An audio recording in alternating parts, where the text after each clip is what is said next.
est-ce qu'on envisage notre mission?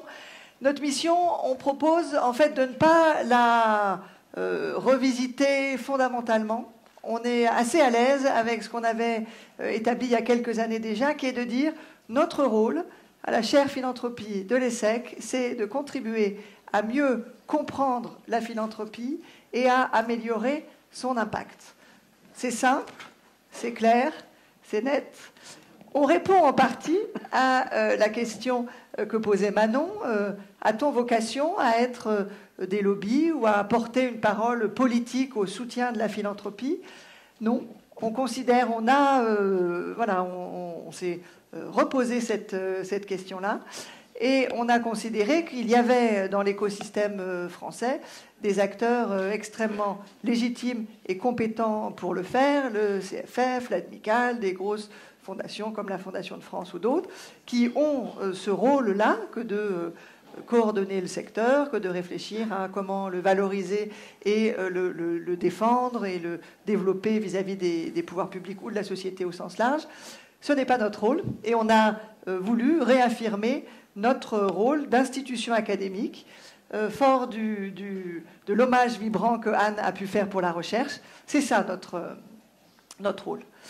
On a du coup défini un certain nombre de principes d'action, ou réaffirmés, parce qu'ils ne sont pas nécessairement radicalement nouveaux, mais on a trouvé que c'était l'occasion là de les réaffirmer pour nous et pour nos parties prenantes. Celui de dire on est des chercheurs. Et on est peu en France à faire de la recherche sur ces thématiques-là. Il est du coup important qu'on reste bien sur notre métier qui est celui de la recherche, attaché du coup que nous sommes à une forme de neutralité et de rigueur scientifique. C'est notre valeur ajoutée par rapport à d'autres acteurs existants qui font par ailleurs le métier de lobbying, de plaidoyer très, très efficacement. Notre deuxième principe d'action a été de réaffirmer qu'on s'intéresse à tous les types de pratiques au sein de la philanthropie, donc toutes les pratiques du don et ces nouvelles frontières. C'est-à-dire qu'on a une vision de la philanthropie qui est à la fois clairement délimitée, mais relativement ouverte. Et nos projets de recherche, les multiples projets qu'on mène en parallèle pour éviter les difficultés que Arthur évoquait en début de séance, nous permettent d'explorer en partie notamment les nouveaux développements qui émergent dans le champ. Troisième principe d'action important, qui est que, en termes de périmètre géographique, nous nous intéressons prédominamment à ce qui se passe en France et en Europe.